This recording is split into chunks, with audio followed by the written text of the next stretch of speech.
So where do we want to go now? We've got. I mean, we're just so much. We're full of just stuff. We got stuff to talk about. Well, we probably need to get on this Nissan thing. Let's do that. And let's talk Nissan. Because that's a subject near and actually this just occurred to me right now in real time. Both of these vehicles that we're talking about, I've owned.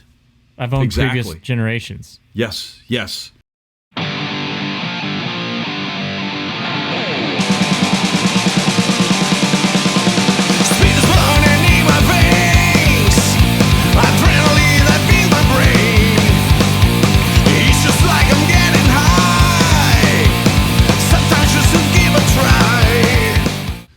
So we're excited to announce that it was spotted in Tokyo, and there's been a lot of speculation around the drivetrain on these things, what to be expected, and a lot of speculation. Nissan took it a step further, where the Proto was actually it was a running production type vehicle when they revealed it, which is not always common. But this thing it looked like it was pretty much just ready to be rolled out to a showroom floor somewhere when they revealed it initially. So there's been a lot of speculation out there on how they would power this thing.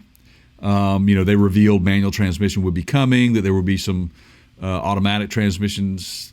I think there's going to be some availability of that. And they were not really going like super, super high tech, but they were going to give you some tech on it.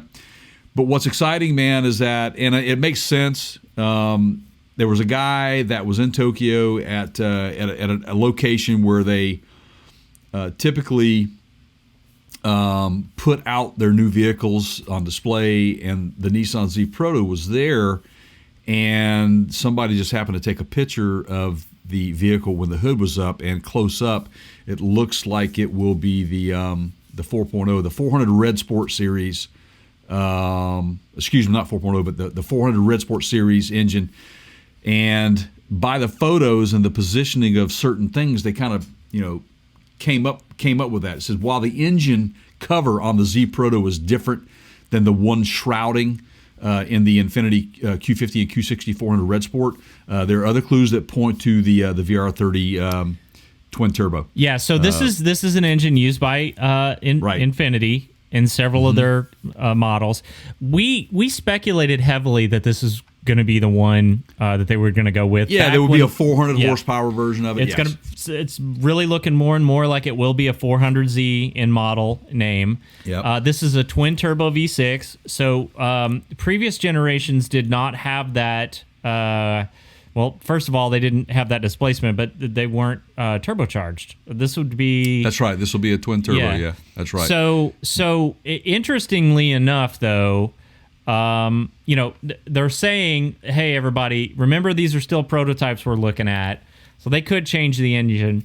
Yeah, but it doesn't really make sense. I mean, Nissan themselves have commented that this thing's pretty close to production. I mean, it's very close to production model. You don't change out an engine when you make a statement like that. No, you don't. And what makes sense too is that they already have the platform, the engine platform from a production standpoint, which completely makes sense. And why do you want to change? That stuff happens all the time. All the time. Yep. And you don't want to change things up. And again, and I go back to the images that were taken. Radiator hoses were in the same location. Just all of those clues gave way to the fact that they're using basically the same platform. It makes sense. You don't, you put an engine in something. You don't go messing around with things if you don't have to.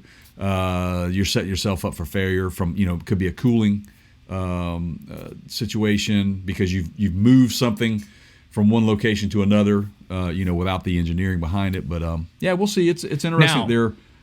I want to point to something else here before we move on from this. Now, this is the same engine that's right now used in the Infinity Q50 and the Q60, okay? That's correct, yes. Now, this is almost a Toyota move. Toyota's kind of known to do this. That engine is known to be underrated in terms of its output capabilities. Mm-hmm. And this is something that I just mentioned Toyota. The Asian manufacturers in general sometimes do, and the best explanation I can give for it is they get more engine longevity out of these things if you don't push them as hard on the top end as they can go. And it's almost the hotter they the faster they fly, the faster they die, or the hotter they fry, the faster they, right? Like, so they're trying to hold it back a little bit. The reason that I bring that up is because, you know, we already know what that engine's capable of. We know horsepower output on that engine, for example. But keep in mind, it's possible that they could open this thing up a little more and allow for more horsepower out of the version that goes in the Z. Just boils down to tuning, man. And right. And, you know, they've got, this engine has a history of, you know, the relationship with tuners because people want more out of it. So that's happening in the aftermarket already. These professional tuners out there, you know, just so here's what makes sense to me with that. And I had this conversation with someone recently about it. Shared the information. He goes, "Oh wow, man! Now it's going to be hard. I mean, this thing's going to be priced over the top. You know, it's probably going to be a $60,000 car. But why? It's an existing engine, right? They and that's didn't the have point to I'm trying R&D to make. it. That's right For a new model. To my point, there was that I don't think that that's going to be the case. You've already got an engine platform that's in production. You're shaving cost already by doing that. And You're not reinventing the wheel. In a situation where they do need to shave costs. Now, what I can see realistically happening is that the Q60 gets a new engine a year or two from now. You know, I didn't even think about that. That is a good point, Keith. That makes a lot of sense. And then that could be the precursor to maybe another. That's your premium vehicle. People are going to expect to pay more for that one than they would, for example, the Z in some cases. Right.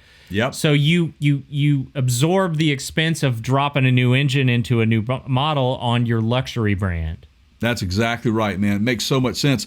And, you know, in that same breath, I said, nah, just remember when the C8 Corvette was, you know, in the mix and they were just about to reveal it, there was no pricing available to everyone. We all thought that there's no way that GM could be competitive with this thing, but yet they ended up, I mean, you can get one starting at 60. We thought this thing was going to be $100,000 ride, man. I mean, and it can get there. Yeah, but that's GM is, yeah, they do crate engines. I mean, that's an engine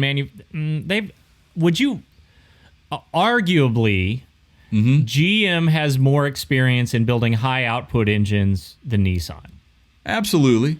Absolutely. I see your point. But historically, the Corvette has been an extremely expensive vehicle, and then you would expect nothing less from a new generation C8 with a mid-engine in it, man. Well, I mean, so it was surprising. I think it shocked a lot of people that they were able to put that thing out there. But trust me, nobody's buying the $60,000 C8. That's right. That's so. First of all, yeah, you realistically when you spec it out, you know, by the time you're done getting what you want on it, it isn't 65. Right. The other thing is, and you know, we've commented many times, almost to a fault, you know, you can't get those things. Well, maybe that was the whole play, right? Price them really cheap where you're losing money, and then just don't have any available to sell. Right. Right. Man. Exactly. Well played, GM. Right. Let's make it so cheap it's unbelievable, and then we'll just make it so you can't buy one. Then we don't have to lose any money. Exactly. We'll just put all your deposits in the bank, and we'll go over here and we'll buy Nikola.